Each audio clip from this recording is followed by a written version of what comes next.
내겐 너무 무거운 당신. 이민옥. 출퇴근하는 길목에 작은 하단이 하나 있다.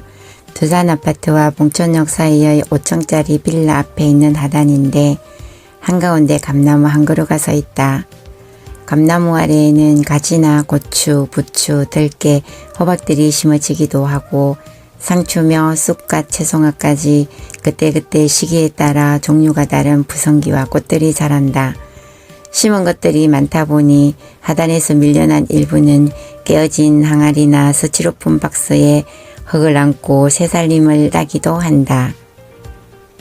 집에서 봉천역까지 가려면 지름길인 언덕길을 거쳐야만 하는데 어찌나 숨이 찬지 이런 곳에 집을 산 남편에게 괜히 역정을 냈다. 그래도 몇 달 다니고 나니 이제 이 길도 내 발길에 익숙해졌는지 다른 길로 가는 날에는 소화가 안 되는 것 같기도 하고 왠지 찝찝한 느낌이 들곤 했다. 한 차례 숨이 차야 오를 수 있는 덩성이 같은 이 길의 꼭대기에서 살짝 아래에 자리 잡고 있는 이 화단은 산 정상에 올라와서 바라보는 아래쪽 풍경처럼 통쾌함 같은 걸 준다. 숨을 헐떡이며 이 고갯길을 넘을 때 햇살에 반짝이는 하얀 부추꽃을 보거나 고향집 텃밭에서 본 보라색 도라지꽃이 나를 향해 웃어줄 때 방금 물 주고 들어간 주인의 미소가 아직 땅에 떨어지지 않고 상추의 잎사귀에 매달려 있을 때 1분 1초가 아까운 출근길임에도 불구하고 발걸음을 멈추고 쭈그리고 앉아서 그 녀석들의 얼굴을 내 휴대폰 안으로 불러들인다. 평소에 감기 한 번 걸리지 않던 무쇠 같은 남편이 수술을 받았다. 오늘 저녁에 약속 있나? 아니 오늘은 별일 없는데 왜? 그러면 마치고 병원에 좀 온나? 내가 좀 다쳐갖고 병원에 있다. 좀 애 다친 게 걱정하지 말고. 나는 당시 직장을 다니면서 사이버 대학을 다니고 있었다. 거기에다 가을에 개최하는 예술제의 준비위원 일까지 맡고 있었던 터라 잠자는 시간조차 아까울 정도로 빠듯하게 생활하고 있었다. 퇴근 시간이 다 되어 갈 무렵 또 전화가 왔다.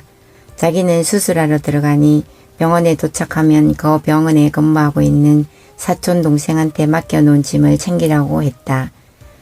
조금 다쳤다더니 복사뼈가 골절되어 수술해야 한단다.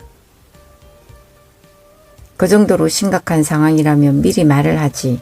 그랬다면 조퇴를 해서라도 당장 달려갔을 텐데 참 대책 없이 낙천적인 사람이었다.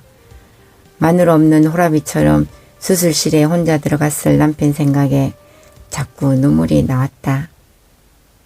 다행히 수술은 잘 되었고 남편은 입원실로 자리를 옮겼다. 소변 한번 보는 것도 힘들어 40분이나 사투를 벌였다. 겨우 소변을 보고 잠든 남편의 얼굴이 힘들어 보인다. 그동안 가장이라는 짐이 무거웠을까? 나는 그 무거운 짐에 두 다리를 떡하니 걸치고 희낙낙하고 산 것은 아니었을까? 짓눌린 삶의 조각들을 차가운 금속 막대 2개로 제자리에 붙여보려고 안간힘을 쓰는 남편 곁에 껌딱지처럼 붙어있으면 부러진 뼈가 제자리에 잘 붙을 수 있을까? 남편이 다친 것이 공반답시고 남편에게 소홀했던 나를 향한 무언의 나무람인 것만 같다. 아파서 인상을 찡그리면서도 당신이 옆에 있어 좋다며 희죽희죽 웃고 있는 남편을 보니 그동안 무심했던 내가 보인다. 퇴근하면 병원에 들러서 남편 머리 감기고 말동무해 주다가 밤 11시에 집으로 돌아오고 새벽에 학원 가는 아들을 위하여 다 늦은 밤에 부엌에서 뚝딱이다가 새벽 2시가 되어서야 잠이 드는 생활을 반복했다.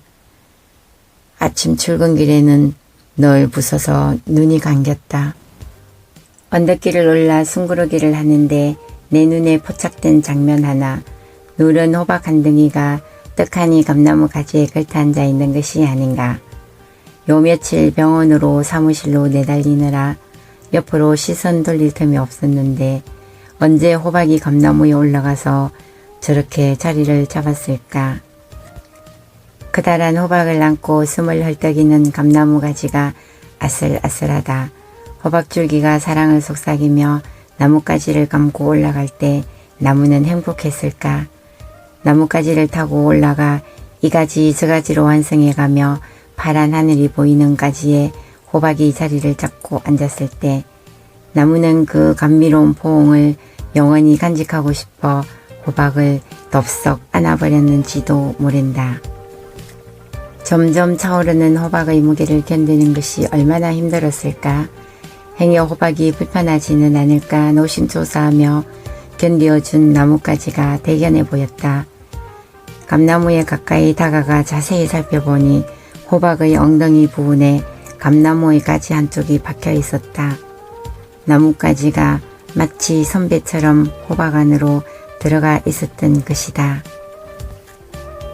질펀한 엉덩이를 풀숲에 편하게 앉히고 있어야 할 호박이 이 아슬아슬한 나뭇가지에 엉덩이 찔려가며 얼마나 힘들었을까. 행여 가지가 부러질까봐 엉덩이를 살짝 들기도 했을 것이다.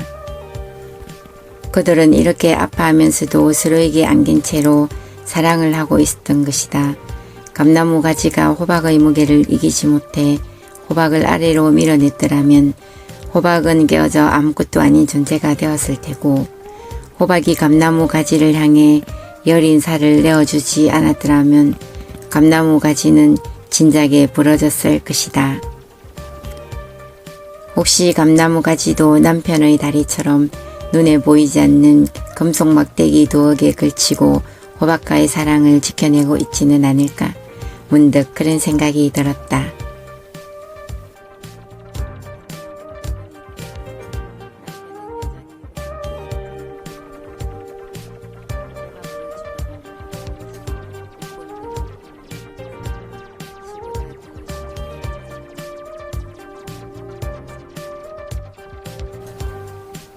남편 문종희.